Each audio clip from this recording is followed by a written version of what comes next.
नमस्ते बच्चों। आज हम कक्षा 5वीं विषय हिंदी का एक नया पाठ पढ़ने जा रहे हैं जिसका नाम है पेटूराम। अभी नाम सुन के ही आपके ध्यान में आ गया होगा कि नेमका पेटूराम क्या है, कैसा है। तो देखो, आपकी किताब में आपके चित्र में दिखाई दे रहा है, एक पेटूराम दे रहा है। अभी पेटूराम मतलब क्या? तो जिसका बड़ा सा पेट है, ऐसा एक पेटूराम एक व्यक्ति है वो। और उस व्यक्ति का कैरेक्टर कैसा है, वह कैसा है, क्या खाता है, यह सब आपको आपके पाठ में दिया गया है। तो देखो, चलो पढ़ते हैं। पहले पहले पाठ पूरा पढ़ लेते हैं। आपको भी पढ़ना है, साथ में किताब रखना है। किताब रखते समय आपको वह पढ़ने की कोशिश भी करना है। देखो, मैं पढ़ता हूँ। सबसे पहले आपको पाठ पढ़ के बताता हूँ किस प्रकार आपको पढ़ना है, किस प्रकार विराम चिन्हों को पहचानना है। यह भी आपको ढूंढना है, विराम चिन्ह भी ध्यान में रखना है, क्योंकि आपके किताब में नीचे आपकी एक्सरसाइज में विराम चिन्ह पहचानो इस प्रकार का सवाल भी दिया गया है। इसलिए अभी से आपको ध्यान रखना है। देखो, मैं पढ़ता हूँ। पेटूराम, चलिए भोजन तैयार है, आप भोजन कीजिए। मैं, क्या आप भोजन नहीं करेंगे? आज मेरा उपवास है। उपवास, उपवास में कुछ तो लेते होंगे। हाँ, थोड़ा बहुत खा लेता हूँ।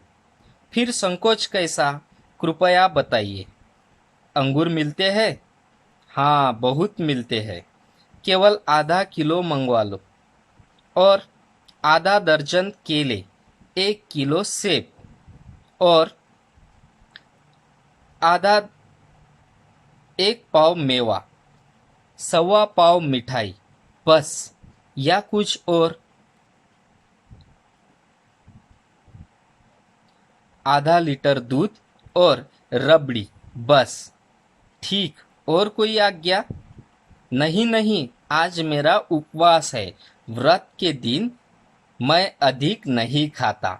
अभी देखो, मैंने पढ़ते समय आपके ध्यान में आया होगा, कहीं कहीं पॉज लिए है, मतलब छोटा सा एक अल्प विराम लिया है, पूर्ण विराम भी लिया है, और जहाँ पे सवाल है वहाँ पे प्रश्नवाचक चिन्ह का भी उपयोग किया है। उसी प्रकार मैंने विस्मयादि बोधक चिन्ह का भी प्रयास किया है, विस्मयादि बोधक।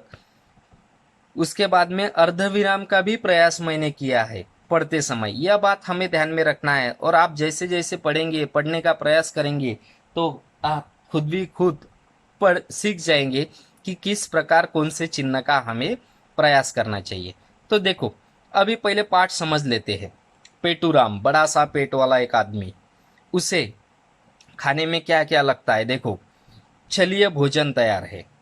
अभी उसे कोई तो भी कहता है, पड़ोस वाले के घर यदि आप जाते हो तो आपको कहते हैं कि यदि वो खाना खा रहे होंगे तो आपको पूछते हैं, चलो खाना खाइए, भोजन तो तैयार है।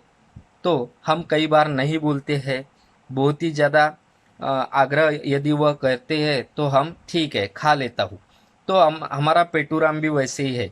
तो देखो, पेटूराम को कहते हैं कि चलो भोजन तैयार है, आप भोजन कीजिए, आप खाना खा लिए।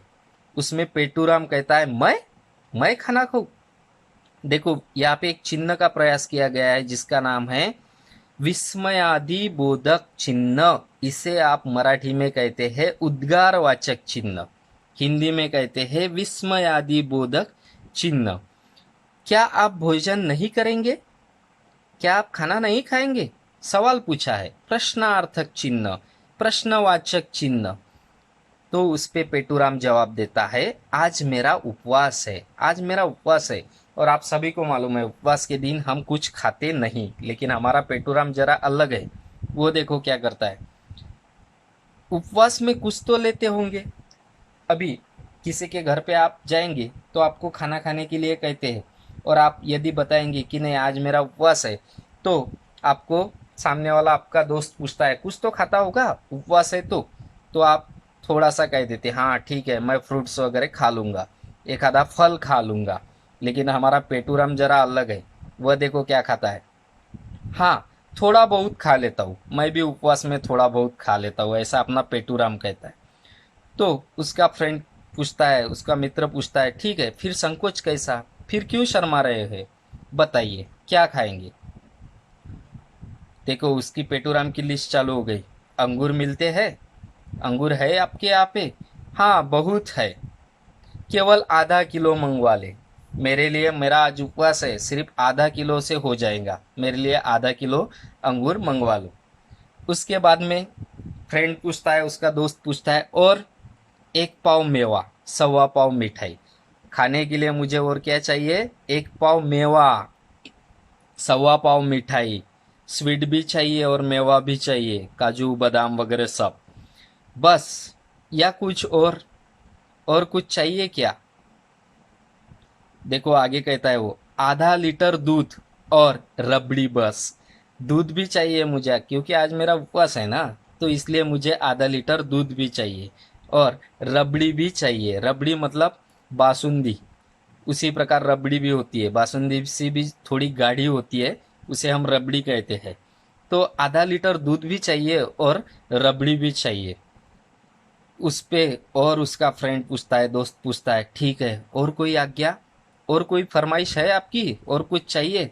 उस पे अपना पेटूराम कहता है, नहीं नहीं, आज मेरा उपवास है, व्रत के दिन मैं अधिक नहीं खाता, आज तो मेरा उपवास है और उपवास के दिन मैं और नहीं खाता। देखो अभी आपके मन में एक सवाल आ गया होगा कि अपना जो पेटूराम है, यह पेटूराम उपवास के दिन इतना सारा खाता है, तो जब उसका उपवास नहीं होता है तो वह क्या क्या खाना खाता होगा, यह आपको भी थोड़ा सोचना है और आपको भी इसी प्रकार खाना खाना है, ताकि हम सुदृढ़ रहे और किसी भी प्रकार की हानि, अपने शरीर की हानि न होए। इसलिए हमें भी ऐसे खाने का प्रयास करना है, लेकिन ज़्यादा भी नहीं खाना है, नहीं तो आपका पेट खराब हो जाएगा।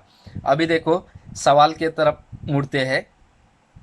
विराम चिन्हों को पहचानो और पढ़ो और समझो। देखो मैंने पढ़ाते समय आपको विराम चिन्ह का भी विराम चिन्ह की भी पहचान करवाई है। अभी आपको क्या करना है, पूर्ण विराम, पूर्ण विराम मराठी में आप सिर्फ पॉइंट देते हो, इस प्रकार पॉइंट देते हो, लेकिन हिंदी में हमें पूर्ण विराम खड़ी लकीर खींच कर पूर्ण विराम दिया जाता है। अल्प विराम मतलब जहाँ पे हम थोड़ा सा रुकते हैं उसे हम अल्प विराम कहते हैं। प्रश्नवाचक मतलब जहाँ पे हमें सवाल पूछना है वहाँ पे प्रश्नवाचक चिन्ह देते। विस्मय आदि बोधक, उद्गारवाचक, इस प्रकार का चिन्ह है। अर्धविराम बहुत कम रुकते हैं उसे हम अर्धविराम। अभी कुछ नीचे वाक्य दिए गए हैं, उसके सामने कौन सा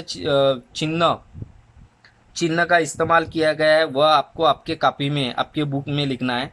अंगूर मिलते हैं, देखो एक चिन्ह का इस्तेमाल किया गया है, कौन सा चिन्ह है वो, प्रश्नवाचक चिन्ह। मैं, उसके सामने एक चिन्ह दिया गया है, कौन सा है वह चिन्ह, उद्गारवाचक, मतलब आप उसको विस्मयादिबोधक, हिंदी में विस्मयादिबोधक लिखना है। उसके बाद में आधा दर्जन केले, 1 किलो सेब, यहाँ पे 2 चिन्ह का इस्तेमाल किया गया है। पहला चिन्ह है अल्प विराम और दूसरा चिन्ह है पूर्ण विराम। नहीं नहीं, आज मेरा उपवास है, यहाँ पे भी 2 चिन्ह का इस्तेमाल किया गया है। दोनों चिन्ह का पहचानना है और लिखना है, पहला है अर्धविराम और दूसरा है पूर्ण विराम।